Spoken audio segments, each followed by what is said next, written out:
Yeah. What up, though? It's your dude, DJ K-Man. And DJ I Monkey. DJ I Monkey in the building. It's another Saturday conversation. We live back at the Andrew Street Studios. Yes, located in the hood. Yeah, 3Ds? 3Ds. Because we deep. Because we deep in the hood. Oh, yeah. You know what I'm saying? Shout out to the homie Will, always hooking us up. Oh, yeah. With the situation so that we got no distractions, as they say. Yeah. And hooking us up with the Mountain Dew, too, man. I got to give him love for that, man. I always appreciate the Mountain Dews. That's why I was trying to say please and thank you to show my appreciation. We'll keep the Mountain Dew on deck for thirsty motherfuckers. Yeah, they're having problems staying awake. That's what you get for staying out late, man. You're a man of a certain age now. You got to make sure you get your naps. Yeah, oh yeah. And you got to make sure that you go to bed at a decent time when you know you got stuff to do in the morning. Oh yeah. Especially like right now, I know I got work later on today, so I'm trying to budget it like, I need at least 2 hours before work. So that way I got my nap time, I got my shower time, and then I got my transportation time before I get to work. So it's not like I do the same shit, man. I take a nap every day from 3 to 5:30, give or take. After I get Julia from the bus, I go home. I'm like, I'll be upstairs, do your homework, feed the dogs and shit, and then I usually just sleep on the couch. But either way, I get in my nap every day. Because that shit is important, man. Oh, yeah. Especially when you work at night. For those of you who work at night, you got to understand it's what it is. You got to make sure you get your nap, man. No, not just nap, but make sure you drink water, too. Get your hydration. Keep your hydration right. Because you can drink a lot of coffee, and then all of a sudden you drink like one drop of water, and now all of a sudden you get that rush of caffeine in your body. Right. And keep your flexibility on point, too. Because, listen, my back been bad to the motherfucker the last couple of days, man. My sciatic been fucking up. Oh. Shout out to my massage therapist, man. If you're in the Rhode Island area and you need a massage, you need to holler at me so I can make sure that you holler at the right people. I thought you was going to put out the name of the... I'm going to put it out there for it too, but yeah, the connect right now. I'm the connect right now. Holler at the plug. You might call her and she'd be like, I'm not taking no new people, but if you come through me, you know what I'm saying, we might be able to slide you in there, is what I'm saying. Oh, you got the code word? I got the code words for the illest. Listen, everybody I sent there, they don't fuck with nobody else. 'Cause I'm like, I don't let nobody else touch my back. And Kristen Leperachi, KML Massage Therapy, is that deal. Yeah, period. But still, you got to go through Daryl first. If I fuck with another person when it comes to my back, it's because she said, "Hey, go fuck with this person over here." Because I'm out of town or something. Because she's just like, you need this other shit. But it's a recommendation from somebody you trust, right? So like, professional references go a long way, though. Yeah, for sure, because she never points you in the wrong direction. If she can't get the knots out, she sends you to the. And I got a neuromuscular guy. Shout out to Dana. He puts it. When I can't get it out, get worked out through Kristen, I go to Dana, and then I got a Rolfer dude. Rolfer's intense. Most motherfuckers ain't ready for that shit. I passed out at least once. Oh damn! But excuse me, body maintenance, man. You got to take care of your body. I do cupping like once a month. Oh yeah. You was telling me about that. With the little cups, I might buy some just for my house, like the basic joints. Yo, and you do all of this, and you refuse to take a bath, an Epsom salt bath. Yeah, man, I'm not sitting no fucking water, dog. Okay. If I'm not swimming in it, I don't need to just be like. Okay. These are things that like help muscle strengthening and stretching and like. Yeah, well, see, get the blood flow. The bath is not getting your blood flowing like a massage, man. It's relaxing your body muscles because it's not just sitting there. Like you're supposed to lightly massage your legs and like move around and scrub like you're taking a bath. You're not just sitting there like just splashing water. Like you're supposed to like scrub your skin and get the blood circulating, and the salt actually helps out. But every time I'm done with my bath, I'll get up and I'll take a shower to rinse it all off. So it's not like I'm just splashing around in my own filth. Like it serves a purpose. It's like me eating bananas. That's like washing your dishes to put them in the dishwasher. You're gonna take a bath. Then take a shower. It's like come on, man. It's like soaking your dishes before you actually wash them, because sometimes you get that hard, crusty ass shit on your dishes or on your pots and pans, and then you soak it, and then it's just so much easier to wash it off. Like you're not gonna just stand there and just scrub. Like nah. Like, you wanted the soap, make your job easier. That's basically the bath shower relationship that I have. Yeah, but I get a massage to get the muscle, get the blood flow, realign the muscles. I get the cupping for the opposite effect. Because when you get a massage, you get the blood flow from a push. Yeah. When you get cupping, you get the blood flow from a pull. And then I go to the chiropractor to keep my shit cracked in the right direction. And that is 100% acceptable, because that's the kind of shit that if I had more time and somebody that's on my schedule, I would do more of that. You schedule that shit around yourself, man. Yeah, but like I have some weird work hours, except for the weekends. I schedule that shit around myself, and most professional massage therapists for the right price or whatever their price is will come to your house. Yeah, that too, and do that shit, man. So, listen, body maintenance. The only thing I want to do that I'm like kind of hesitating on right now is yoga, because like whenever I go to the yoga class, I feel like I'm gonna fall down and bust my shit, because like some of the flow between the moves. So like I'm looking for somebody who's gonna come in and do private sessions of yoga with me and my lady, and that can like correct me. No, you know what I'm saying? You got to put me in the right position so that I'm getting the proper stretches. What's that Chinese thing again? I can't remember what it is. It's not feng shui, because feng shui is with furniture. Kung fu. No, not kung fu. Like Tai Chi. Is it Tai Chi, where it's just slow movements? Slow Kung Fu, Tai Chi. Okay. I'll let you go with that. But that's not yoga, though. That's just slow Kung Fu. I thought you was going to say, like, you're scared to do yoga, going through the movements, and then bust one of them hot yoga farts. Oh, listen. I don't have too many fears, right? So I don't ever eat before my massages. Understood. Okay. You know what I'm saying? I make sure I take drop a nice one. Mm-hmm. At least a half hour before. At least, you know what I'm saying? Okay. Like I get before the shower, drop a nice one. Okay. Shower it off.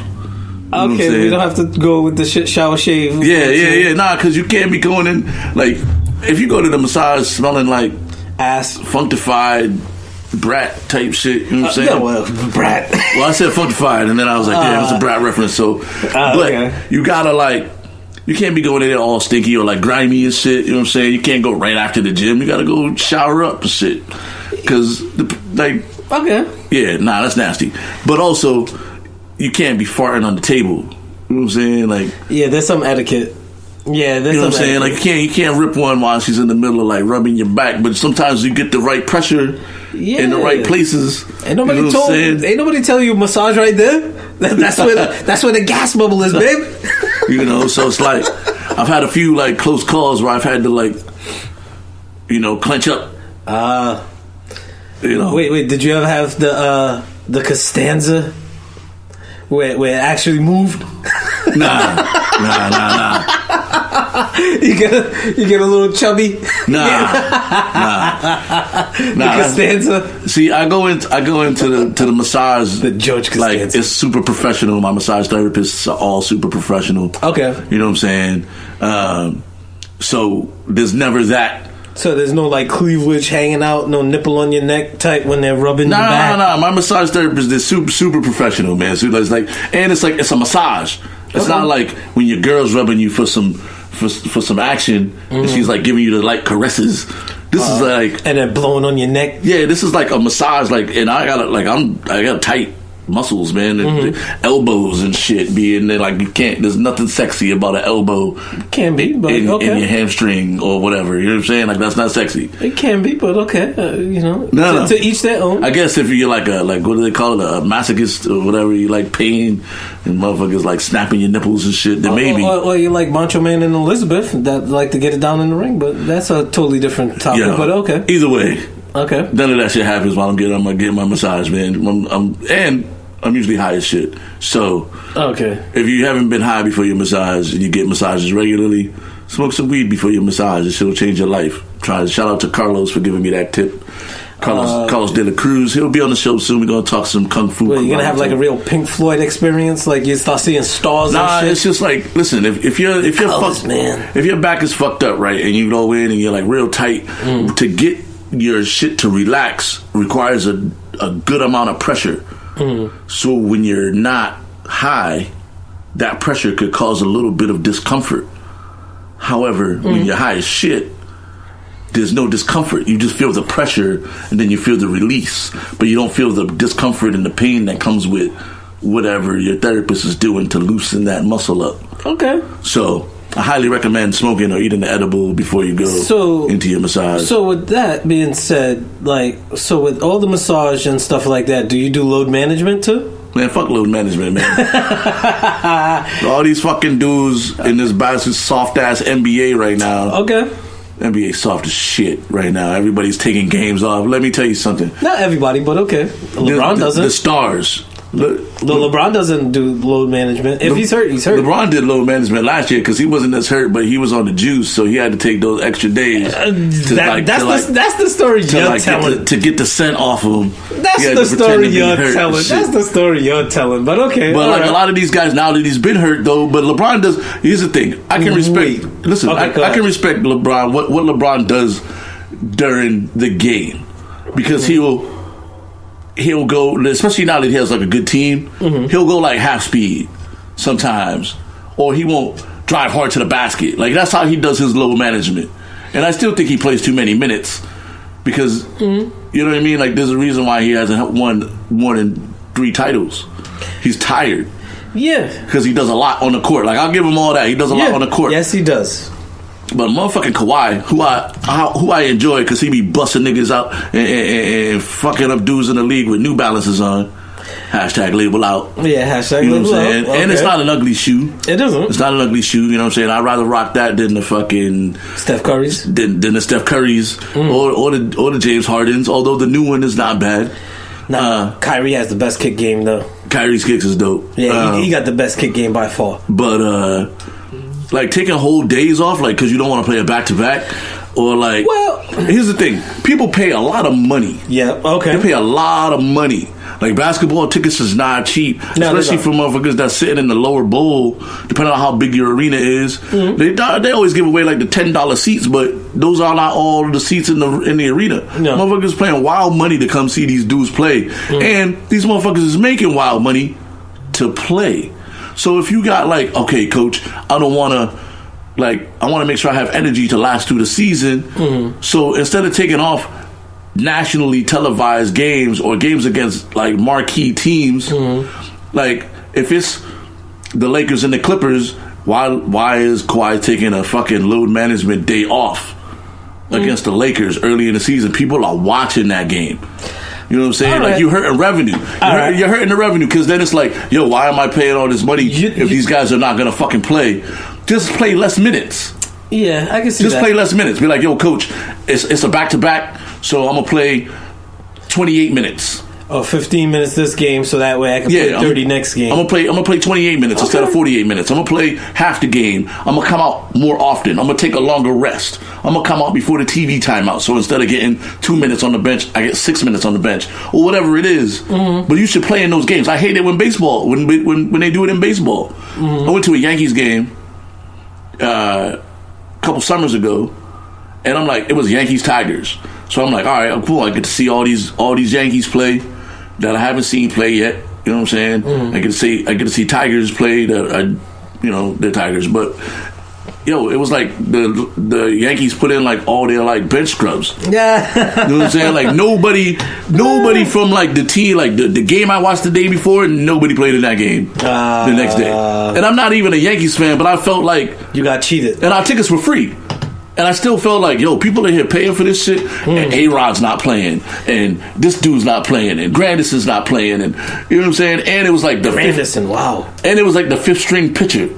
So it's like, I got the bottom of the pitching rotation with the dudes who generally sit on the bench. And I get it, they play a long season. Yeah. You basically got the pinch hitters and the pinch runners. Yeah, like come out and play 3 innings. You know what I'm saying? Like play a couple innings. People pay money. Okay. I hate when they do it in preseason in football too. Like people pay money. They pay almost as much for preseason games as they do for regular season games now. Yeah. And you're gonna tell me that I'm not gonna see Tom Brady play because he doesn't want to hurt himself? But fuck football preseason anyway. But it would be better for the sport if they at least came out for a couple minutes. Come out in the starting 5, then come out. All right, so this is what I kind of have a beef with that because I 100% agree with you. But a couple of shows ago when we were talking about like if Raising in the Sun with Denzel Washington and they swapped out Denzel Washington for Jussie Smollett, and you were like, yo, I'm going to see the play. I'm there for the play. So if you're there for your team, understand your team isn't just one player. So it's other players. It's your team. Like even after this dude retires, you're still gonna be that's still gonna be your team. So the thing is like that was a different situation. I would still be mad because it's not Denzel. I'm going to see Denzel. I'm not gonna ask for my money back, which is what we were talking about during that situation. Yeah, okay. I'm not going to ask for a refund because I'm still there to see my team. But it's Jussie Smollett. But I'm still... Yo, it's a drop-off. It's not even like you're going from Denzel to Tate Diggs. But I'm still pissed that I paid all this money and Denzel's not there. And it's not even like he's not there acting. He's the main draw, though. He's chilling in the back. This is the difference. Like load man, it's like one thing if eating a Popeyes if Jussie Smollett is the understudy and Denzel gets diarrhea or gets sick. Oh, he just wants to enjoy his Popeye sandwich. And he can't come out. That's different than, you know what, I'm gonna just take today, y'all. Go ahead, Jussie, you go do that shit. I'm gonna sit in the back and eat my Popeyes chicken sandwich because they only come out every 2 months for 2 weeks. You know what? This is the time where the two worlds collide, where the McRib and the Popeye sandwich is out at the same time. Yo, the McRib is out? No. Oh, no. I got all excited, man. No, but yeah. And now this is Denzel be like, yo, this is my cheat night. So, you know what, Jussie, it's your show. But you see the difference is I'm mad as shit because I paid. No, but because the ticket prices come because Denzel's on the marquee. Yeah, you know what I'm saying. They don't come because they're showing Raising in the Sun. Like that's a $50 ticket. Denzel. That's $100. That's ticket. $150 ticket. Yep. I paid $150. I want to see Denzel. But if Denzel's sick, falls down the stairs, has a family emergency, fuck it. I got to see this dude. But if Denzel's just chilling in the back, like clapping for the nigga while he's out there doing this shit, I'm gonna go punch Denzel in the face because I'm like, yo, what the fuck is you doing back there? I paid $150 for these tickets. That's what pisses me off. Like, yo, Kawhi is not hurt. He got a nagging injury. All right, so but it's not so bad that he can't play less minutes. Now this is the second point though. Now with load management really came around with Popovich, and he started it with Tim Duncan. He didn't give guys days off though. No, he did. Did he? Yeah, because like there would be a nationally televised, and he would sit Tim Duncan. Oh yeah, Manu Ginobili. That's right. You're right. That's some bullshit. Tony Parker. It's always been some bullshit. He would sit like 3 of the 5 starters, and then still win the game. So it's like, yo, you're mad that you went to the game, and then now it's nationally televised. He would sit everybody. And then the next game, not televised, you're playing on like a Tuesday against Milwaukee. Well, back in the day when Milwaukee was right. shit. Or like the Orlando Magic right now. Like, it's not really a meaningful game. Now you got all your starters in. But if you're going to rest a guy, rest him against the Clippers. Or the old Clippers. But see, this is where I kind of fall sideways now. A couple of ways. Number one, for some players like Grant Hill and Tracy McGrady, how much would their career have been prolonged? Even Patrick Ewing, how long would their career have been prolonged if load management was around at that time? But here's the thing: but then load also, management doesn't have to be take a game off. That's load true. management can just be tonight you're playing 28 minutes because we got to save those legs. But you see that they've done that too, where it's kind of like a pitch count where Amari Stoudemire comes back from injury. Rather than playing a full 35 minute game, he's playing 18 minutes. Now he's a little bit salty, and the team is salty because now that he's starting to bust a sweat, it's time for him to come out. Now that the team is now starting to get into a rhythm, it's time for them to come out. These guys like load management, so then it's like, listen, this is your load management game. I got you keyed up to do 28 minutes. But so if the game's on the line, I'm gonna put you back in. So you got to figure that out. That's why this is where coaches earn their money because they got to figure it out. All right, Kawhi, you're gonna play the first 5 minutes, then I'm gonna sit you for 2 quarters, and I'm gonna bring you back in the fourth quarter. You're gonna play the whole fourth quarter. Boom, 20 minutes. You good? All right, so yeah, that I can see that part. So because then as a fan, I'm okay. I still get to see Kawhi. Fourth quarter game might be on the line. Now he's there. Now he's there. If the game's not on the line, like if the game gets sketchy in the third quarter, I might throw you in for 3 or 4 minutes in the third quarter. But now, what if your team is down by 25 and he's like, you know what? Then you sit. So basically, it's like he started. Then it's like, yo, what happened to him? Yo, we wouldn't have been down by 25 if he was playing more minutes. Oh, you just separate. You play a couple minutes every quarter. You start every quarter. You play 5 minutes. You go sit on the bench. Be like, yo, what the fuck? Like, yo. If the game gets tight, you go back in. But even like, still, there's ways to do it without taking your stars off the court.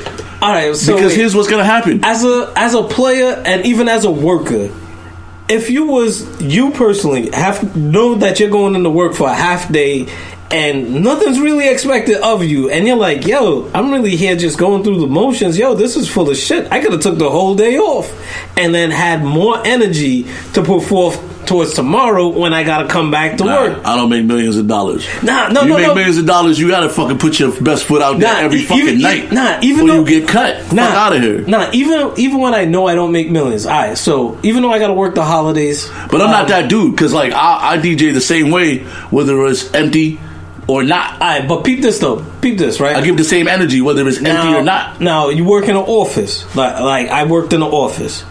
It's the day before Thanksgiving. You know ain't nobody gonna be in the office, number one. Number two, nobody's doing shit. Number two, right? So it's like, alright, nobody's here. Nobody's working. I'm just here, just sitting, waiting for it to be 2 o'clock so I could leave on my half day. Like, yo, I could have easily just stayed the fuck home. Or you could get shit done. Nothing is to do. Like, you're caught up on all your work and you're just sitting there. So you either get ahead or you just wait and get that check. Here's the thing. I DJ Sunday, Tuesday. But you still think like, yo, what the fuck am I here for? No, you can't think like that when you're making money for it. Like, you getting paid to be there, so just be there. If you was at home, you wouldn't be getting paid. Yeah, maybe you got some paid time off, but athletes don't have that. So, and they're making whatever they're making. Their game check is probably like $1.5 million. This shit it don't matter. So I'm there right now. I'm there to perform. Like, athletes are like performers, right? Yeah. So like if I'm DJing on a Sunday night at the club and it's dead as shit, guess what? I still got to give that same energy on the mic. I can't just be like, ain't nobody here, so why am I even call the girls on stage? I could just fucking play music and they could go up when they want, or I could call them real like regular, like, oh, Mercedes, get on stage. Like, nah, that doesn't do anything for me, because my boss could come downstairs and hear that shit and be like, yo, what the fuck is this guy doing? You know what I'm saying? Like, if you play shitty during your minutes, guess what's gonna happen? You're not gonna play. I don't give a fuck who you are. Every time you get on the court, you gotta play hard. Every time I get on the mic or the tables or whatever it is I'm doing, you gotta play hard. Now, if all my shit is done, then all my shit is done. I can either get ahead on my shit, but I gotta give that same level of energy every time, because the people are there paying wild money to see you. When you do step on the court, you gotta give it all. See, you know what I'm saying? It's like not like performing well because the crowd ain't there. But you see, like, these are my 3 points. This is my third point, because my first point is, number one, I'm there to see my team. Second point being, okay, I know my player has a tendency of being injured and injury prone, so if he wants to sit out this game so that way it could prolong him for the remaining parts of the season, cool. My third point is if that player could prolong himself and reserve himself for when it's time for the playoffs. Because one thing Roger Clemens was doing towards the end of his career was he would sit out a good portion of the season and come back up around like All-Star break. Now, when he shows up on All-Star break, you're getting prime. Even though you're only getting a little snapshot, you're getting a nice concentrate of pure energy in that snapshot. So you don't have to worry about, and this even with... Yeah, but he didn't start doing that until he was in his like 15th, 16th season. Alright, so wait, so this. Like, why Aaron Rodgers didn't even play any preseason this year, right? It took him the first couple of games of the season to warm up, but now Aaron Rodgers is basically on fire. But that's preseason. But see, this is the thing. Preseason is not regular season. But it's the tune-up. The thing is, all right, you're a paid athlete. You get paid to play. So even if you're only playing the first quarter of preseason, I'm paying money to see you play at least one quarter. Right, which is what I'm talking about. Like, why are they sitting? But they don't have to sit. My point is, they don't have to sit. But you see, manage the load. Football is different from basketball, because football, if you get hurt, like you could die basically on every other play in football, right? It might not be as drastic, but you could like break your neck. It don't matter. You get paid to play. Right? That's what you said. You get paid to play. But you see, basketball, like, yeah, I can see. All right, Motherfuckers is out for 6 weeks at a time because they twist their ankle. Fuck that shit. Like, if you can't... But not in football. Like, if you twist your ankles, they're like, yo... They just taping that shit up. Yo, you gotta be ready. You gotta be ready in 3 quarters. I mean, but it's different sports. But what I'm saying is, load management shouldn't be... I'm not playing tonight. What's the ultimate goal, though? Is it the ultimate goal for you to see your player play, or is it for your team to win? So that's the thing. Like, what's the ultimate goal? Is for your team to win, then nobody should have load management. Like, there should be no load management on a bad team. That's number one. So the Knicks have no reason. There should be no load management on any team because, like, especially in the West, but even it don't really matter. Like, the games are so important now that everybody should play every game. And if you're going to take games off, they should only be against the garbage-ass teams anyway. If you're going to take games off. But I don't even recommend that. Just play less minutes. Yeah, and I'm with you with that. Play a first half. Because it's like, okay, if I have a real knock-knee Patrick Ewing, do I want him to go full bore against, I don't know, I'm trying to think of some shit-ass team. Because a lot of teams are pretty decent. The Atlanta Hawks. Do I want him to go against, do I want to see him play against the Atlanta Hawks where most likely we're going to win with or without him? Or do I want to save him for when he goes up against Shaq and Orlando Magic, where now it's about positioning yourself in the playoff standings? Like, I'll be like, all right, Atlanta's already out of the playoffs. We could beat Atlanta without Patrick Ewing. I would prefer him to sit this game so that way he could play at full strength against a Shaquille O'Neal and Orlando Magic and see who gets the number one seeds in the playoffs. But he should still start and play like the first quarter at least. But basketball is one of those... treat it like a practice. Basketball is one of those sports where you could get injured on some free play. Because look at how Zion got hurt in the first quarter when his shoe blew out on him. Yeah. It's like... Anything can happen. Anything can happen regardless. So to minimize any kind of freak accident, I'm like, just sit him. You could be sitting. This could be your low management day. Ball comes into the stands. Big ass dude comes into the stands after the ball hits you. You in your chair. Poke you in the eye. Shit. You still get hurt. You sit on the bench. You poked in the eye. you get injured on your day off. These are motherfucking athletes, dog. They train for this shit every single day, all day. Like as much as I fucking like, we all know how I feel about Bronny Bron. He plays.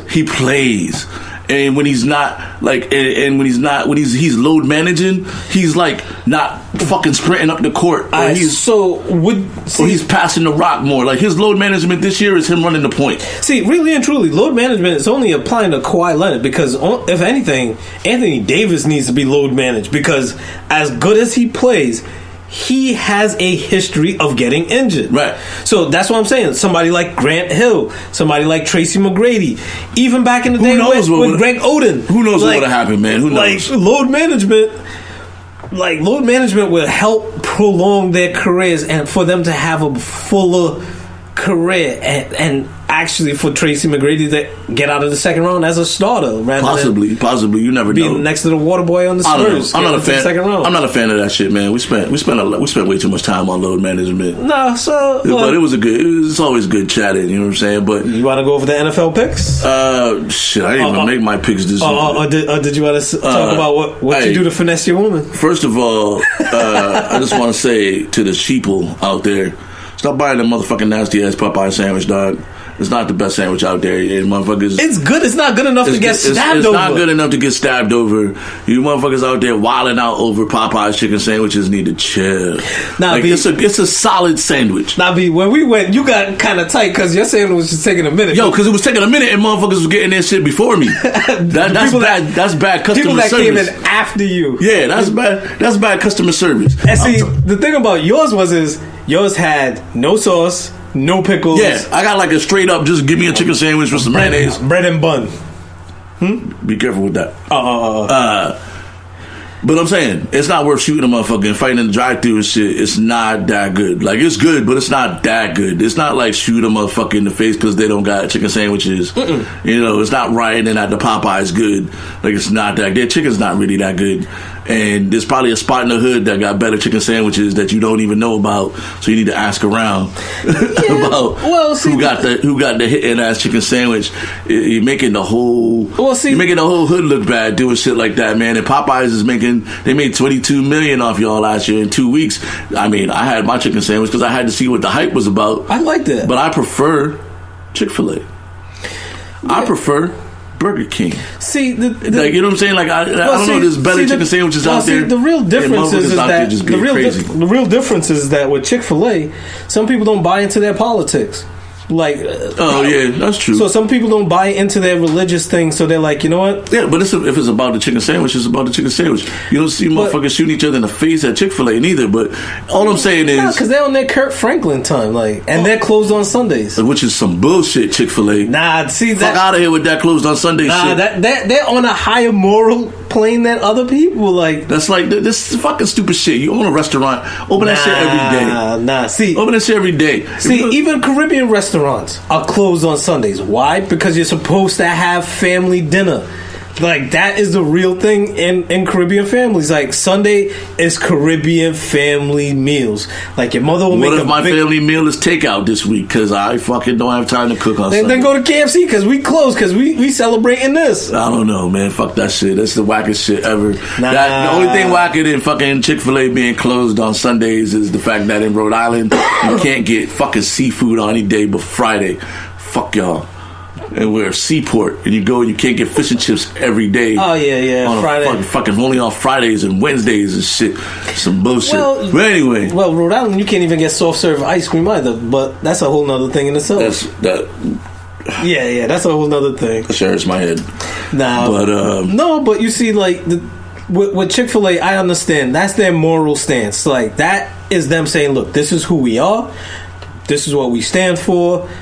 And we're unapologetic. Some people like, yo, fuck you and your homophobic bullshit, and you're closed on Sundays. I'm gonna go to Popeyes.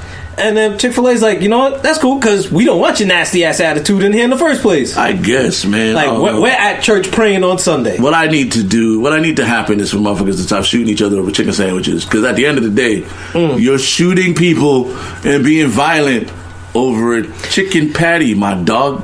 Well, they was gonna find something to shoot somebody over. Like, it was gonna be over something. Like, yo, you stepped on my Jordans. Like, and you looked at me the wrong way. And Popeyes is predominantly in the hood. Yeah. You know what I'm saying? So it's making the whole hood look bad, which is making black folks look bad because they shooting each other over chicken sandwiches that the motherfuckers at Popeyes don't give a fuck about you. See, they're going to make another $20 million and they're going to take them shits away for 6 weeks and then bring them back and make another $22 million because they're just exploiting the hood with their fucking... I don't think it's exploiting the hood. I think it's just them and their business sense because anybody would do that. It's the same thing with McDonald's and the McRib. You're right. The McRib is there for a bit. You get your little taste. But they fucked and up then the McRib by putting onions and pickles on the show. I don't fuck with that shit. But anyway. Yeah, but you see, like, what it is like they give you small dose. Motherfuckers is not shooting each other over McRibs, man. Not yet, but because social media wasn't that big. Like, stop killing each other over chicken sandwiches, man. No, just in general over food. Food, right? Like, but people are tight. Like, but people are tight, and they're just gonna be tight over anything. Like I said, either you looked at me funny, you stepped on my Jordans, or I didn't like the way you walked past me. Like, people just tight, and that kind of tension's in the air. It's just the chicken sandwich. Like, somebody's waiting in line. Like, yo, I just ordered a bread and bun, and 4 other motherfuckers got served after me. That's why I was trying to tell you. Be like, yo, just chill. Yeah, I was heated, but I was heated about the service. Yeah. I wasn't about the chicken sandwich. Well, you got to understand this service. You got to understand where they're coming from too, because people are balking at them over some chicken shit. They're like, "Yo, this is only my second day." That's their job. That's true, but that's their job. But it's not their job to be other people's punching bag. Like, whatever bullshit you got that's going on. That's the job you signed up for. You're not to be somebody's punching you're bag. In customer service, my guy. You know what? Nobody. Customer service has to deal with this. Okay, let me get a chicken. They deal with all that shit. They deal with unhappy people. They deal with happy people. You got to deal with the unhappy people sometimes too, and that's part of your job. But like, it's not to be somebody's punching bag. It's like, yo, just because you can't get no pussy, I'm not saying you got to come in here and be tight with me. I'm not saying you got to be disrespected. Yeah. But I'm saying, motherfuckers are just disrespectful. You just gotta eat that shit and just keep it moving. Because the faster you get them the fuck out of the store, the faster your day can get better. Yeah. Like, real talk. Like, you know what I'm saying? Like, people be like, oh, DJ, I don't like your music. That's cool. There'll be another song in 2 minutes. Like, get the fuck away from me. Like, you know what I'm saying? Like, it's just, like, ew, I don't like your attitude. Ugh. What the fuck? And then you go to the bartender, like, yo, let me get a drink.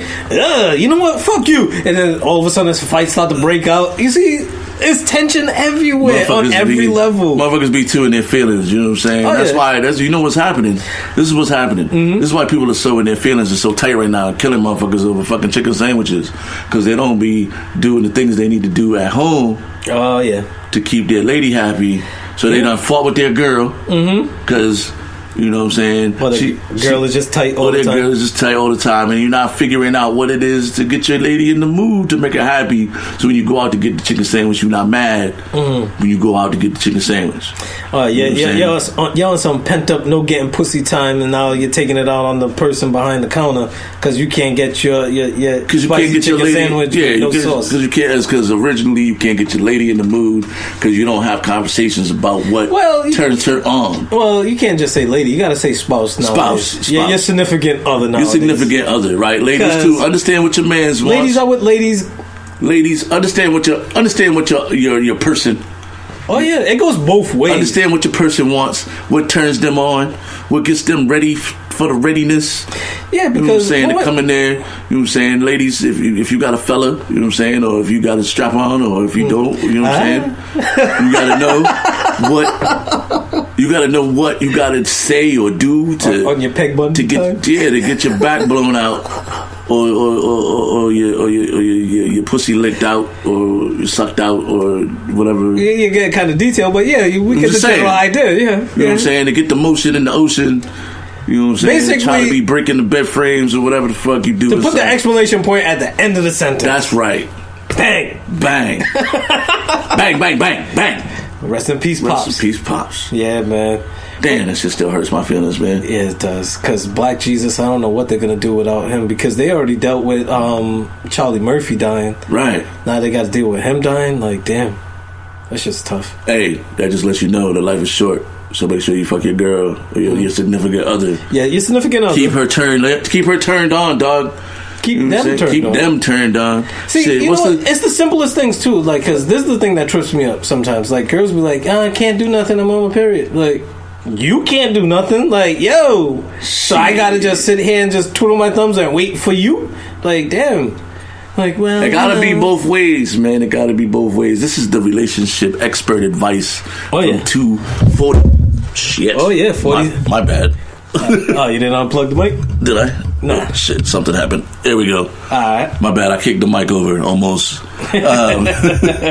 With 240 something year-old dudes that have been in long relationships. We try to give y'all this knowledge. We done been through cuffing season multiple times.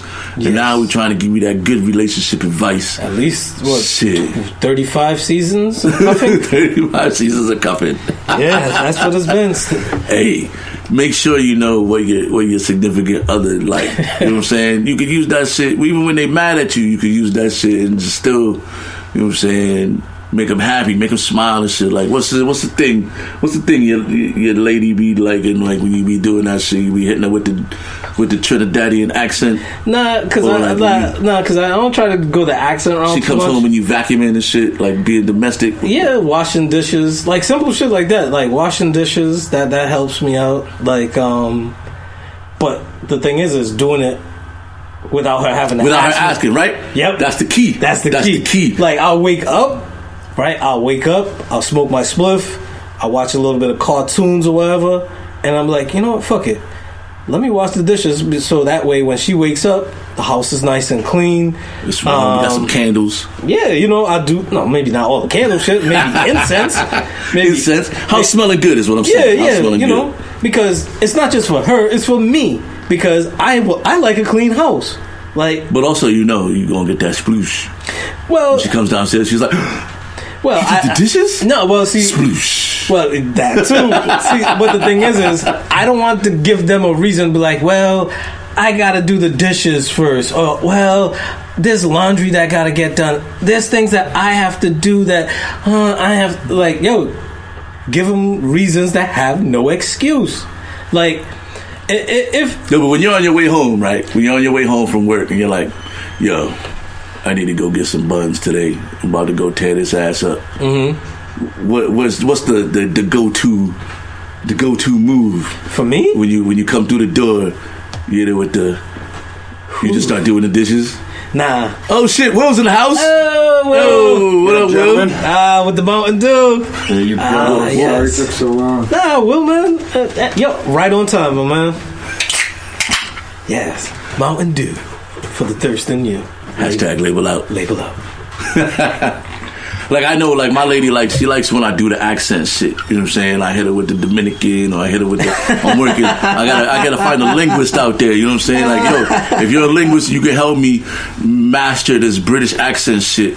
My lady loved the British accent. Don't let no British dude be calling your house all of a sudden. Listen, if you're a British nigga, you call my house, I'm punching you in your shit. Oh, matter of fact, my boy John Gosling, he's from yeah, I remember John. Yeah, he's actually in New York for his job. Shit. He said he's in New York for like a couple of days, so maybe yeah, my lady loved the British accent, so, you know, I be trying to hit her with it sometimes when I come home, and I'm like, you know, yeah, babe, like, let's go, you know, and I do the shit. I'm not gonna do it over here on the radio. You know what I'm saying?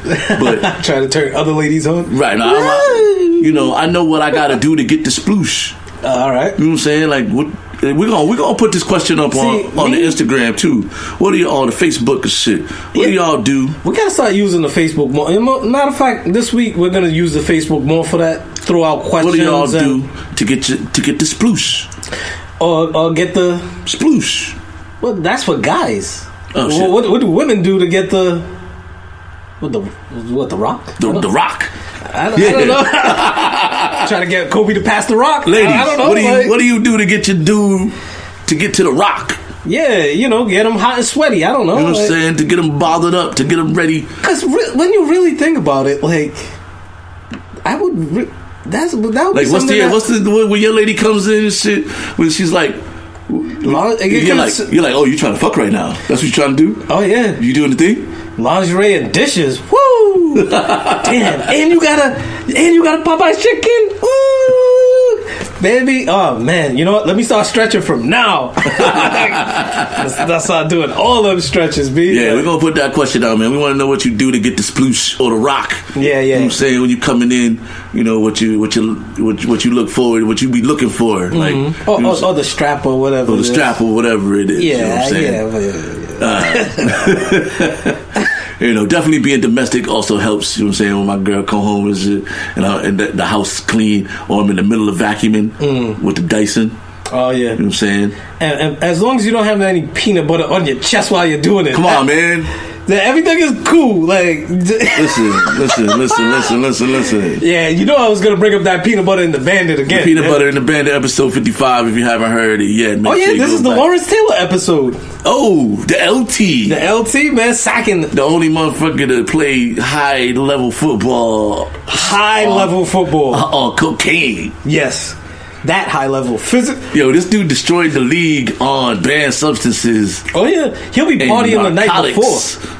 He'll be partying the night before and then come out and then sack your quarterback. Yo, is LT the GOAT?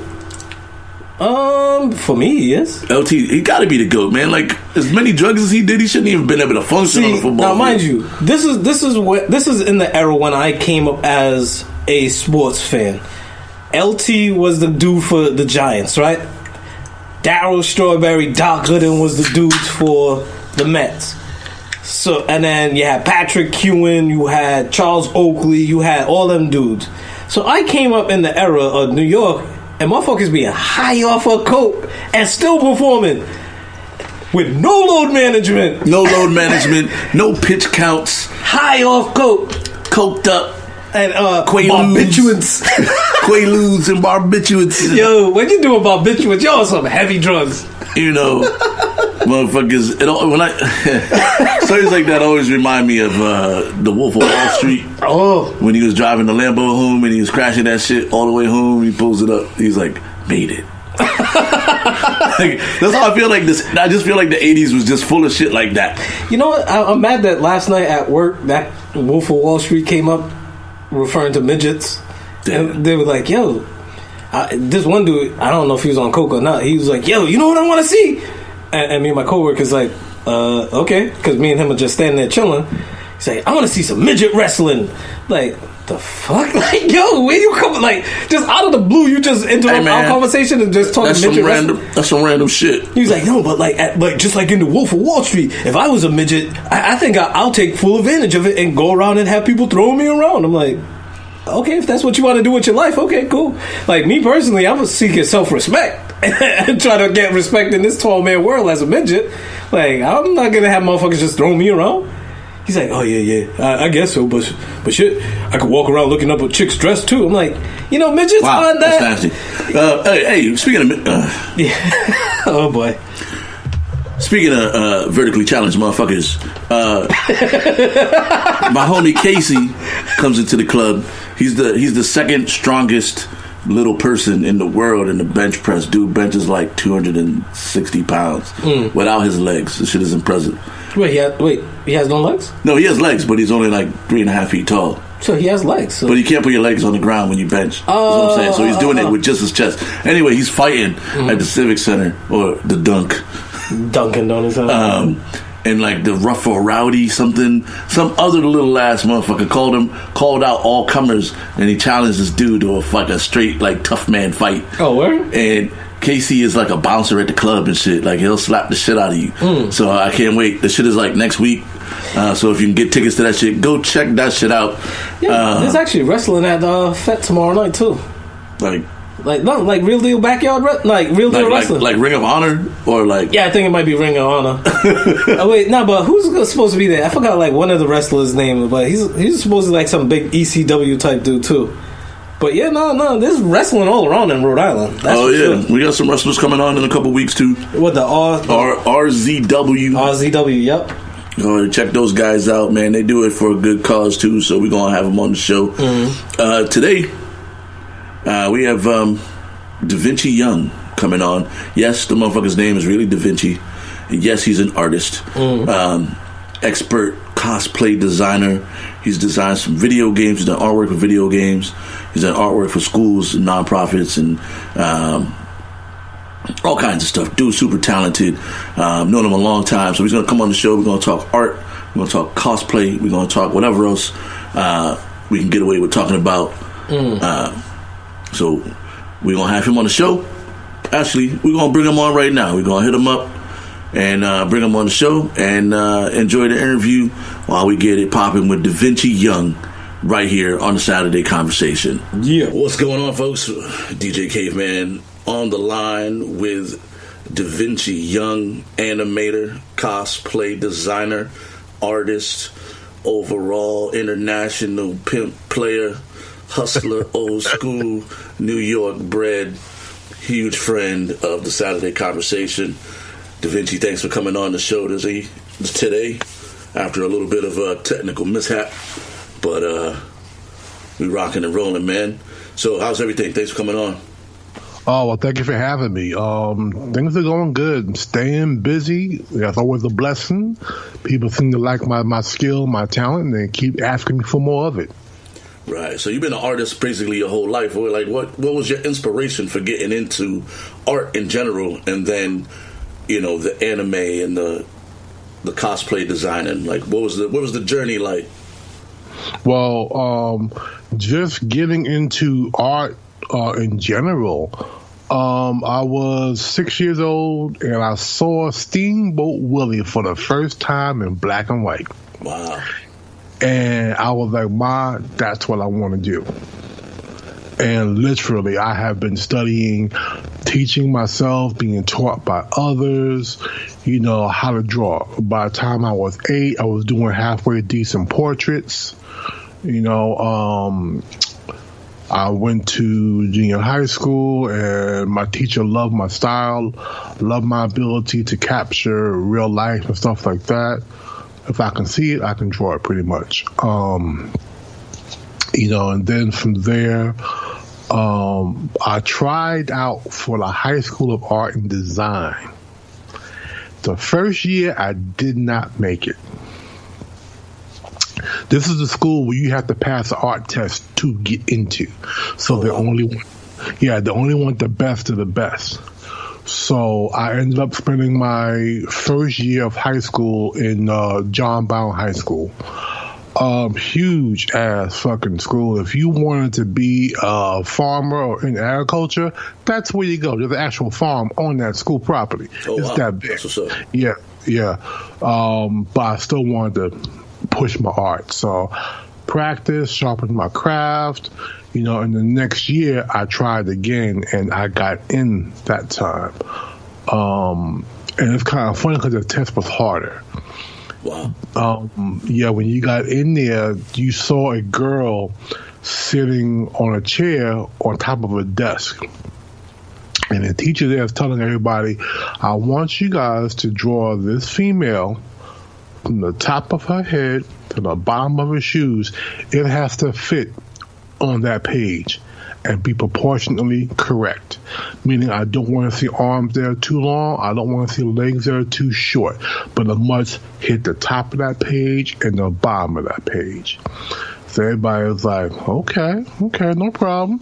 She's wearing a long sleeve shirt, some jeans, some sneakers, got her hair tied back up. That's no problem. Teacher took out his timer, put it on a table. He said, begin. Girlfriend stood up. The model stood up, took off that long sleeve shirt. Brother, she had watches all up and down both arms. Oh, so you had to draw the watches. Yeah. That's a hell of a test right there. That is. So all you heard were pencils burning into some pages. People just drawing their asses off. You know, but I made it in. So you made it in? Yeah. You know, and it was really an amazing experience. That school is now closed because of funding. It is sad because that school was being taught by industry professionals. Every teacher there teaching an art course was still in the industry. That's what's up. Yeah, and the way it was set up, you know, the way the courses went over the next 3 years for me, I learned a little bit about typesetting, a little bit about graphic art, a little bit about print-ready art, a little bit about fine art illustration, a little bit about life drawing. They made it so that you knew almost every field of art currently out there. So when it came time for college, you already knew where the fuck you were going. Right. It was kind of like an art business school in a way. It was really, really good. That's the one thing I wish they would have had a separate class on, the business side of art. They really, really focused on, you know, how to be an artist, how to be able to do varying disciplines correctly, how to be able to walk into a boardroom and talk art, knowing what print-ready work really means, stuff like that. Right. You know, but there should have been a class there where it was like, okay, let's talk about contracts. Let's talk about copyrights. Right. Let's talk about, you know, the common law when it relates to art. That's the class they really should have had, because it would have helped out a lot of young brothers that I know later on got ripped off by big companies for their work and their IPs and stuff. And not knowing, like, really what to charge for their time and their skill. Yeah. Listen, man, I'll admit I'm confused with the whole, like, art price situation because, you know, you see a nice piece of art and you're like, oh, I could buy this, and then it's like $700, and you're like, but you just, like, you know what I mean? Like, I don't understand how it gets priced either. So from an artistical standpoint, it makes sense for, you know, to be able to know that. Yeah. How is it as a black man in New York, as an artist in the late 80s, early 90s? Like, did you find like it's hard, like, you know, where everybody else is playing sports or football or basketball, and you're like, I got to go to art class? Like, was it like growing up like that? It really was not tough. I mean, we had sports in our school too. I was on the handball team, and we went, throughout all the kinds playing handball. But as being a black man, it was fine. It was really fine because New York is such a microcosm for the arts. Very You go back to the days where all those factories in the Great Depression went belly up, and Soho was nothing but a cemetery of warehouses. The mayor at the time was smart. There was like, how can we fix up this area? There is nothing but warehouses and old factories that nobody wants to touch, much less look at. How do we improve New York? And his aide that was in the arts told him, have you ever thought about artists? What you mean? She was like, transform a bunch of those factories and old businesses into very, very low-cost housing, apartments. But you make them so they're big, so they got lots of space. Use the natural windows for lighting. And what happens is the artists will move in for that low-income rate, especially when they see how big and expansive these spaces are. They can not only live there, sleep there, eat there, all other good stuff, but they can make part of it into a studio. You bring a bunch of artists in, they will gentrify the entire neighborhood. It will flourish with their art style. The mayor thought about it. It would save the city millions, if not billions, doing it this way. Because all they were doing was giving the artist a platform to work on and then saying, do you? Right. And now Soho is one of the most expensive areas in New York to live. Yeah, right? Like now it's like you got to have real money to live in Soho. Yeah. So you graduate high school with your art diploma, and then like how do you get into like the business of art? Is it like a lot of freelance, or did you have like an art job, or? There is tons of freelancers. Pretty much, in my opinion, everybody that graduates from a specialized art high school or college, you are a freelancer. Because you go through all that blood, pain, and tears to perfect this craft. Well, not even to perfect it, but get that craft good. So that you're able to impress somebody else with your talents, and hopefully they buy what you're working on, or they commission you to make something special for them. So every artist that gets, that successfully completes those courses, in my opinion, is a freelance artist, whether or not you're doing it all the time or it's your side hustle. For me, it was a side hustle because food still had to go on the table. Right. For sure. And still have to get paid. It's a side hustle, but you never stop learning. You're always pushing yourself. Going to the library and reading. Messing around with the internet. It wasn't as powerful then as it is now. When you got things like Pinterest, and you got YouTube, where you can look at tutorials done by other artists that are established and learn from them. That wasn't so prevalent back then. Right. You had to really go to a library or get a class somewhere to learn the tips from industry pros. It was definitely something else. But it's good because art is born from strife and love. Okay. It definitely is. If you have not lived, you cannot draw. It's that simple. If you have not experienced something that has pushed you mentally, emotionally, and physically, your art is going to be subpar. Okay. We used to have a saying in school, anybody can be born gifted with the ability to draw. Being a master takes skill. Indeed. So do you remember your first gig, like where somebody handed you money for some art, and like what was it that you did that was like, yeah, I can make money doing this? Oh man. Good Lord. I've done so much work. From you gotta always remember your first though, right?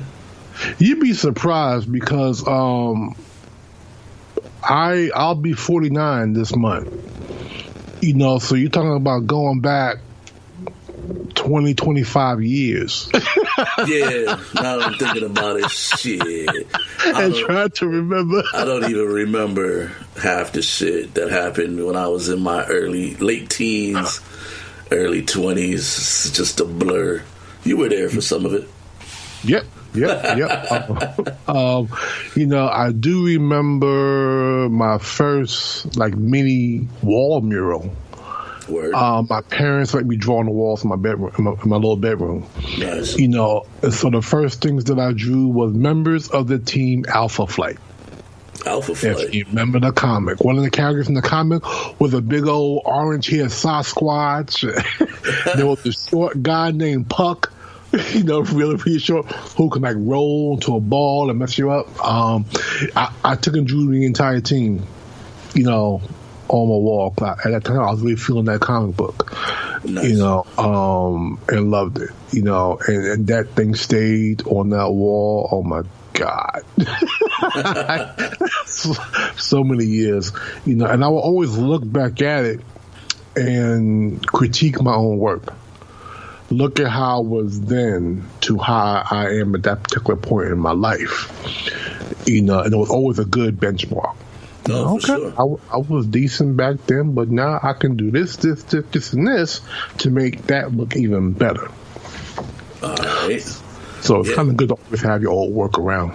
I remember the mural you did for us at Tolman High School with the City Year team back in the day. I wish I had. I was trying to find a picture of that, but I don't have one. So if you have one, feel free. Man, I asked John about that the other day. If he knew anybody that can go back to all the spots that I led all those mural projects and take pictures of it. I'm still waiting for word from him. Yeah. I don't even know, man. Like Davy Lopes and all those places, man. For those of you who don't know, Da Vinci used to help us out back in the City Here days, and the man put up, you know, a gang of murals all over the city, including one where I worked and a couple of rec centers.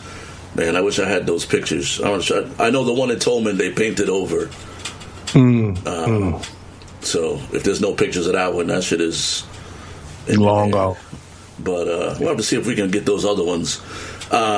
What's your favorite? What's the favorite, like your favorite job or your favorite piece of art that you got the opportunity to make, commission or non-commission?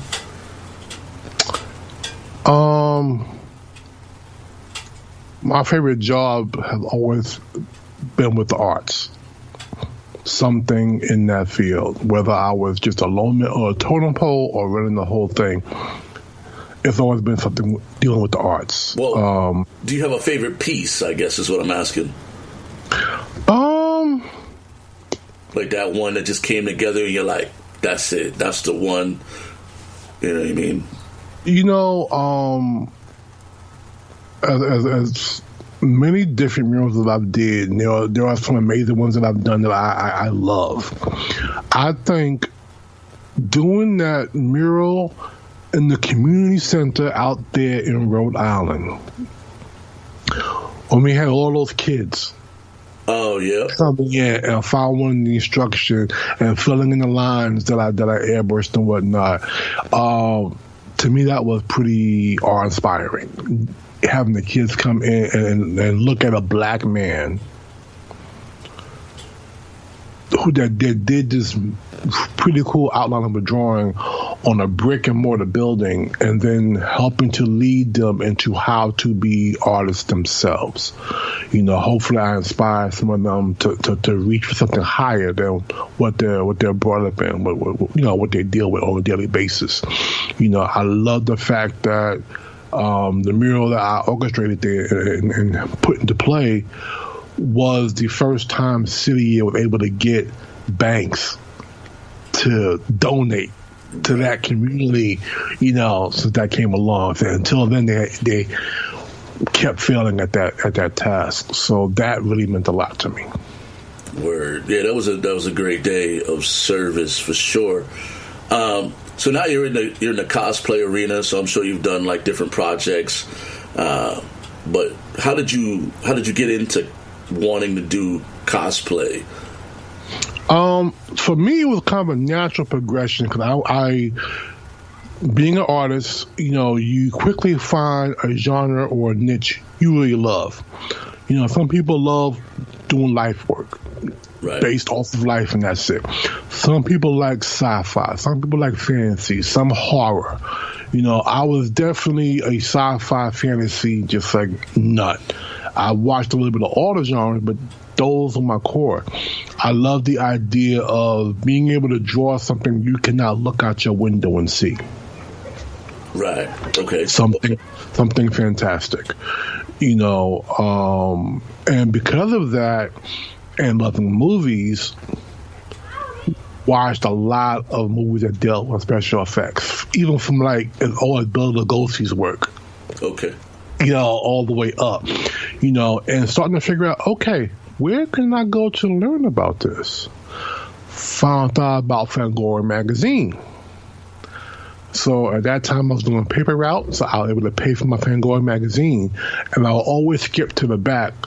Because in the back of the book, the last 2 pages were always tips and tricks on how to get some of the effects you see done. Oh, wow, that's dope. Yeah, then going to the library and reading like on Rick Baker, reading his work. Amazing fabricator. He would talk about prosthetics, about phone work, all this stuff, getting your mouths done right and safely so you don't hurt their skin and whatnot. So it started to grow, and I want to learn how to take what I do 2D and make it 3D. Actually able to touch it and turn it in the whole 9 yards. So I just started self-teaching myself. And we didn't have YouTube. Yeah, right. You just had trial and error. Yeah, a lot of days. Yeah, and I just kept on learning, and the more I saw special effects pictures, whether it's sci-fi, fantasy, the more I kept asking the question, okay, now how do they do this?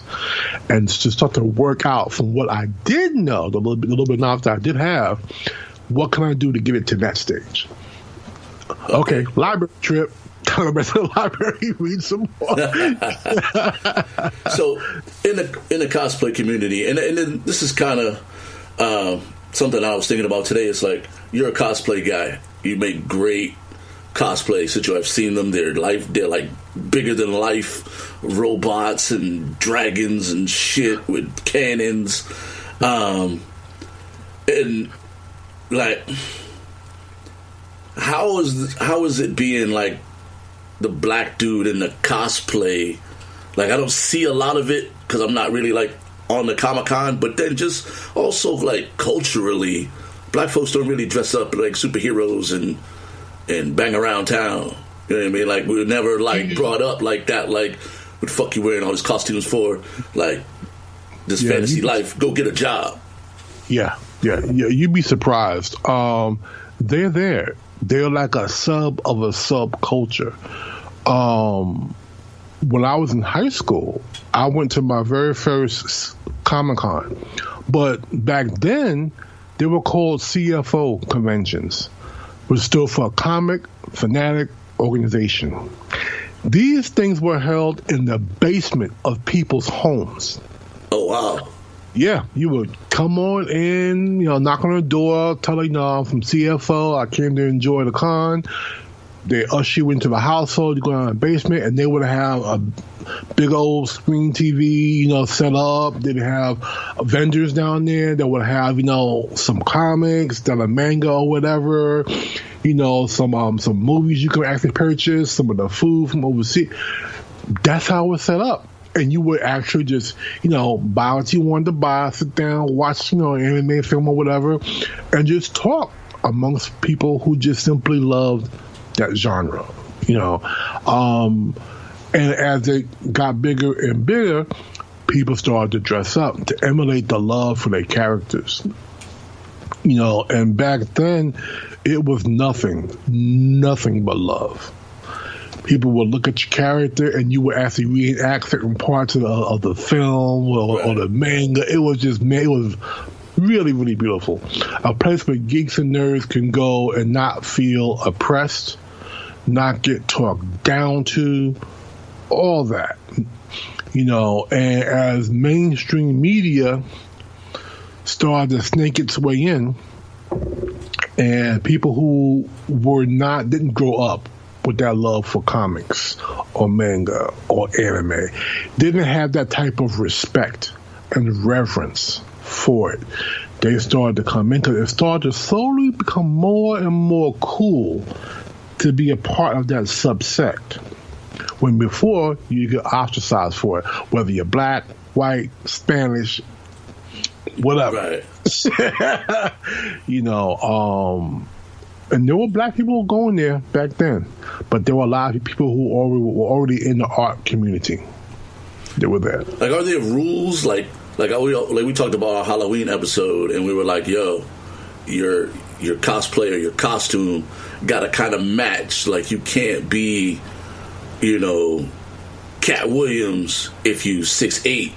You know what I'm saying? Like, so do you try to pattern your characters that you do? Or do you counsel people when they come to you and they're like, yo, make me into this dude? And you're like, nah, you're too small for that. I can make you this. Right. It's kind of a double standard with me. If it's anybody that wants to be that character, be that character. If you hire me to do a character and say you're 3 sizes too big, we're going to find a way to make it work. It's your money. It's your dream. It's your way of expressing love for that character. Nobody has a right to denigrate that. Especially when you're paying money for it. Right. But not for me. Yeah. For me, I'm a big dude. I'm 6'2", 337 pounds. And it's not just muscle. There's some stomach in there. You girthy, but when I build characters for myself, I try to work around my body type. Only because with the type of art background that I have, when I cosplay a character, I try to get it as close to that character as humanly possible. Right. So that's why you see a lot of armors are big, hulking armors, because I can better stay true to the silhouette of that character if it's good with my body type. Word. You ever have somebody come to you and be like, yo, I want to be R2-D2, and you're like, dude, you're 6'7". Or you just make them into a big ass R2-D2. Pretty much. If you got a scooter, so you can get around pretty good, we'll put it around the scooter. As long as you got the money, I got the time. Word. What are you working on right now? What's on the docket? Oh man. Right now, it's 3 projects for clients and 1 personal one. I just got hired to do the guns and the gun arm. I'm going to send you a picture of it. Right. Of a character named, the main character in an anime series called Arifureta. You get a chance, you need to watch that. I'm going to give you a link later on. So, Word. I'll have to check it out. Yeah, you see this cat go from a 0 to a badass hero. Nice. You know, and it just the steps dude takes, and you can tell when his mind snapped. Stuff that's done to him. You know, it's literally a nice guy who cares about people, you know, and then something happens to him that's really messed up, and his mind kind of just snaps, and then you start seeing the badassery come out. Word. It's good. But I got hired to do the guns. He made these dope twin guns, and he has a armored arm because in his process of growth, he loses part of his arm. Okay. So he has that whole armor sleeve, which is magic, you know, to help him out. What he has to do. Really, really popular character. It's a new series too. The season just ended, the very first season. You know, so it has definitely garnered a nice fan base and whatnot, and it's really, really cool. The other two projects that I'm working on are definitely more big. Not big budget, because they're both indie productions, but they're big for what they're trying to do. One is called Dark Gardens, and that's being done by Sleeping Dragon Inc. The head creator, the high muck in charge, the director is also named Sir Marcus Kane. And Dark Gardens has been an idea he's had in his mind for decades. It's a supernatural horror-based series. Not a movie, a series he's putting together. You know, he has things like voodoo priests, werewolves, werewolf hunters, witches are going to be in this, demons, Cthulhu-level monsters. Wow, that's what's up. Stuff like that. You know, dark priests and everything. You know, gods, goddesses. There's going to be a whole lot in here. And what he's doing is he's doing it as a live action, animated, and he's already got scripts put together for a graphic novel. So he's hitting all cylinders. Very nice. Which is smart. Why wait for the man to come up? Do everything. Work on everything. That way it stays. You have a certain continuity through everything. You know, so that way when you're ready, then you can put it out because it's already done. Excellent. You know, but yeah. So for that one there, I've been commissioned to do a bunch of stuff. A creature head for one of the gods. This thing is huge, and the actor is actually going to be wearing this. It has 7 horns. Wow, sounds pretty intricate. Yes, and the face is kind of lion-esque, basically. I do have some pictures on my Facebook that he allowed me to show, which I was kind of surprised because normally with NDAs, you can't put nothing out. You could just say, I'm working on this project for that production company. And that's it. You know, but he did allow me to do some of the, put out some of the early stages of the build, you know, which was good because I was able to talk to a couple of other cosplayers that was wondering how I did certain things. You know, the techniques and the materials that I use to achieve certain looks. Is there a lot of rivalry in the cosplay industry? And if there is, who's gunning for you? Like, who's your rival? Where you're like, every time you see them, you're like, man, fuck this dude. Like, not because you hate him, but because he like keeps you like on your toes, or you're like, fuck, then that's dope. Yeah. There's not really a rivalry in that terms. There are people that you simply love and idolize, you know, in the industry, and there are people who you just don't mess with. You know, like for me, Steve Wang. Steve Wang is the god, huh? I bow down to Steve Wang. For you guys who don't know who he is, we've all seen Predator, right? Oh man, he did Predator? He designed the suits. Wow. Yeah, that's heavy duty.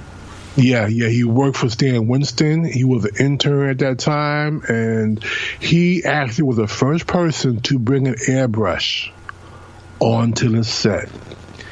And Stan was like, what tool is that?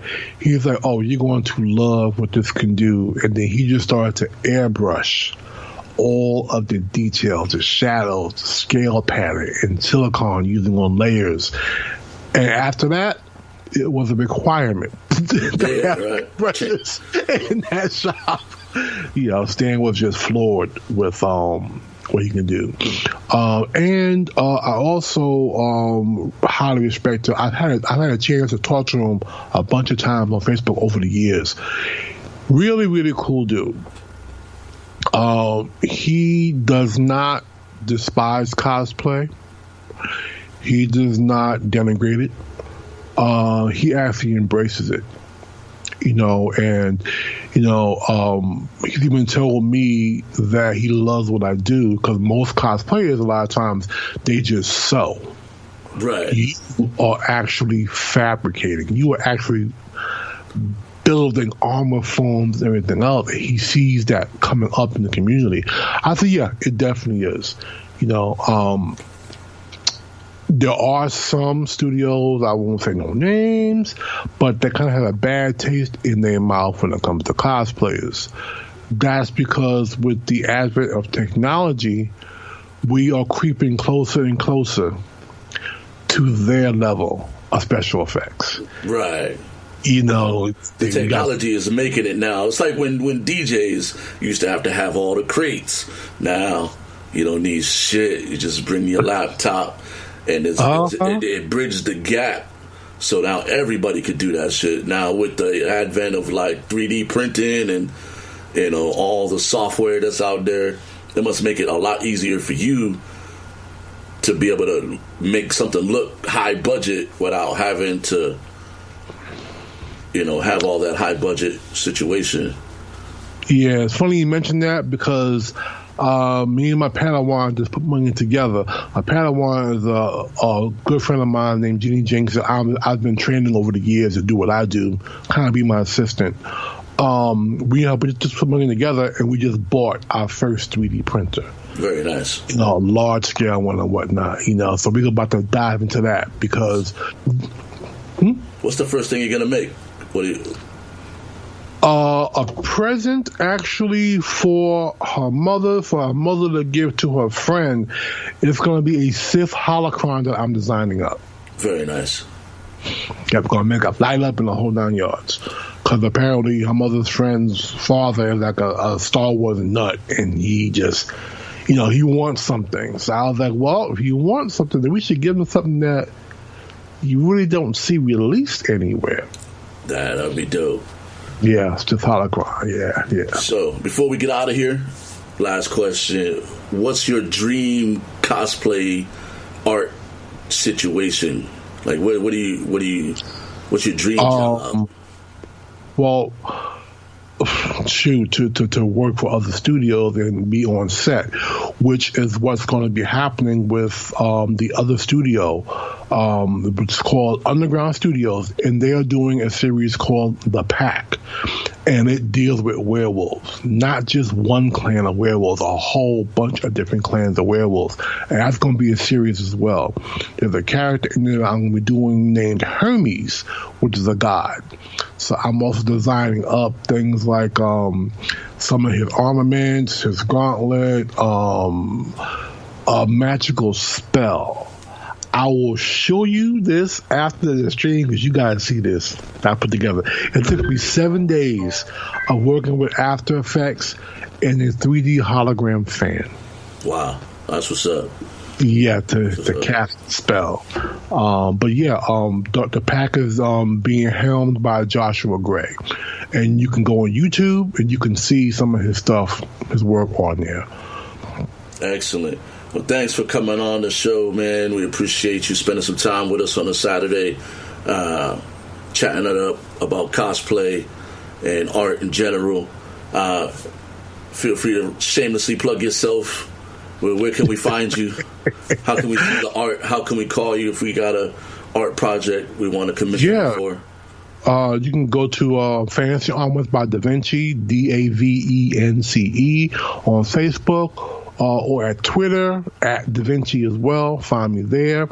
I also have a YouTube channel on the Fancy Armors by Davence, where you can see me actually building a bunch of different pieces and whatnot. Keep an eye out for March of next year. I will be at Emerald City Comic Con, which is a huge Comic Con. They actually hold the Northwest Championships of cosplay there. Oh, wow. Yeah, you're going to see me there and a bunch of my friends all dressed up as characters from the Dark Side of the Universe. If you have not checked out the game, it's 3 games right now, coming on 4. Go to YouTube, type in Dark Siders movie, and you will see an in-game movie of all the game cutscenes. Word. Hey, make sure you check him out on all the social medias, man. His name is really Davence, so it's kind of like, you know, in the stars and all that he was supposed to be a fantastic artist and shit. All right. Davence, thanks for coming on. We appreciate you.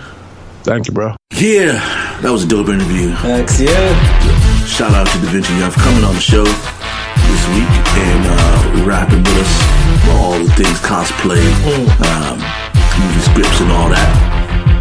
Shit, that's gonna do it for another Saturday conversation in the books. Yes, indeed. You know what I'm saying? Make sure you hit us on all the social medias. Hit me up on DJ Caveman, Cable Entertainment, and the government, you know what I'm saying, on the Facebook, Instagram, Snapchat, Twitter, shit. Make sure you check out this wrestling shit too. Yeah, Tommy Dreamer's his name. Oh, Tommy Dreamer. Yeah. So shout out to Tommy Dreamer. Oh, I didn't know he was gonna be in town.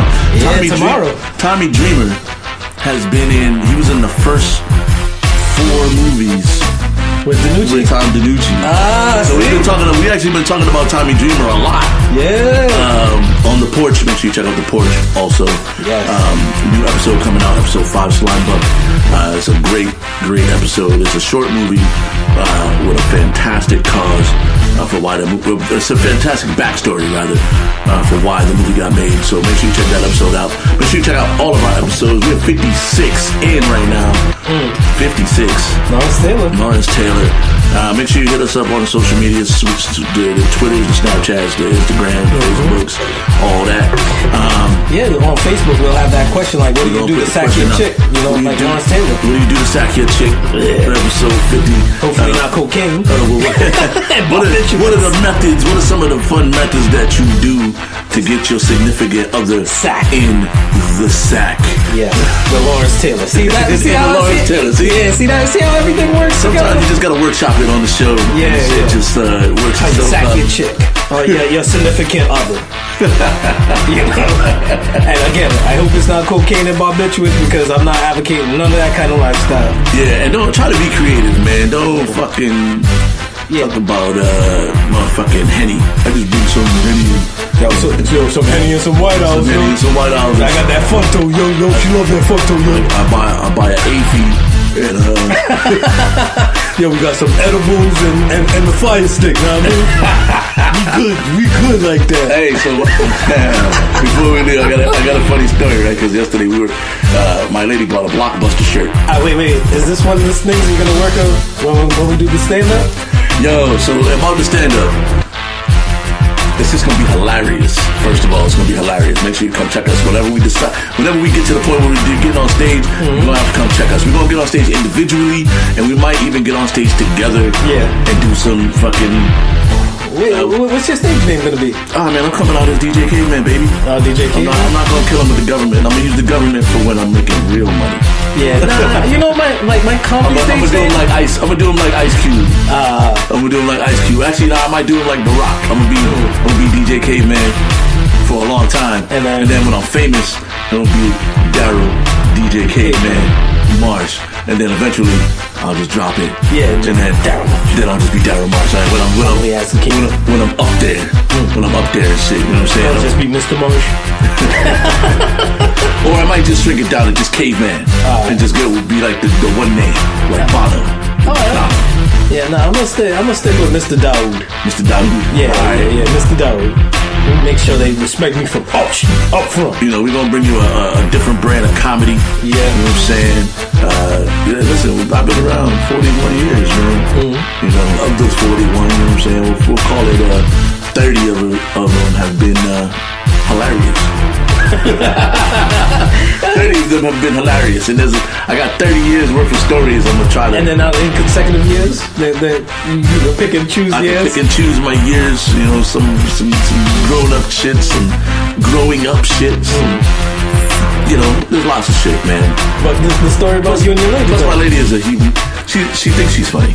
Okay. And she sometimes is funny. Like I'm not gonna fade her like that. Like sometimes she's absolutely hilarious. Sometimes she's just straight fucking mean. Which can also be funny. But you know, some of my comedy will be based on our relationship, obviously, because the funniest shit is the real shit. Oh yeah. You know what I'm saying? And so, you know, we're gonna have some conversations. I told her I'd let her know all the jokes. In advance. So she at least knows what I'm gonna say. I don't ever want to get on stage and say some shit about our relationship and then I have to fight about it on the way home. Yeah. Everybody's standing there thinking that, yo, who's this drunk chick up at the stage like talking shit to her? Like, yo, that's his girl. Yo. What you don't want to do is fight on the way home about the comedy. However, if that shit is and if you on stage like, yo, somebody need to, where's the security? Somebody need to get this drunk chick. My girl's throwing shit at me from the crowd and shit. Boo, motherfucker, you suck. But at the same time, like if that shit is hilarious, she's just gonna have to be okay with it being hilarious. You know. Because sometimes she does some hilarious shit. But anyway, she has a shirt. She has a Blockbuster shirt. And we were workshopping what it was before it was Netflix and chill. Was it Blockbuster and Booty? That's all about it. Blockbuster and bust that thing out. I don't think it would ever be bust that thing out. Who used that one? She did. God, I use that. Oh, okay. Well, Blockbuster and Knockin' Boots. Blockbuster and Knockin' Boots. Yeah, because it wasn't that compact and smooth back in the days. It had like a little thing to it. Yeah. Plus, is I don't know. Boots. Oh shit. Yeah. Blockbuster and Knockin' Boots. I don't know. Like Flicks and Skins. Flicks and Skins. Yo, you good? Yo, VHS and sex. Yeah. Sex lies and videotape. Sex lies and videotape. Yeah, hey, it means like that sometimes. There's sex, there's lies, and sometimes somebody got to pull out the videotape. Sometimes you got to pull out the videotape. Like, ain't nobody lying. You got the videotape playing in the background. Yeah, because you lied and told her to come by and watch a movie. Yeah, and it was really for the sex. Well, so it all makes sense. You never told her that the movie was a porn. That too. So hey, where's the lie? No, I don't know. Like, no, my boy hit me up. You said you had the new Harrison Ford movie. No. That's not what I said. I said I had the new, the new Harris in porn movie. I don't know where you heard Ford, but shit, you weren't here. Say Indiana Jones. Indiana gets blown. It's Illinois sluts. Oh boy. Oh shit. Oh boy. Yeah, but on that, we're gonna get out of here, man. This Saturday morning conversation. It's your man DJ K, man. Yeah, DJ I Am Monkey, aka Mr. Dawood. Mr. Dawood. Get at us on all the social medias. We'll check y'all out next time. Alright. Yo.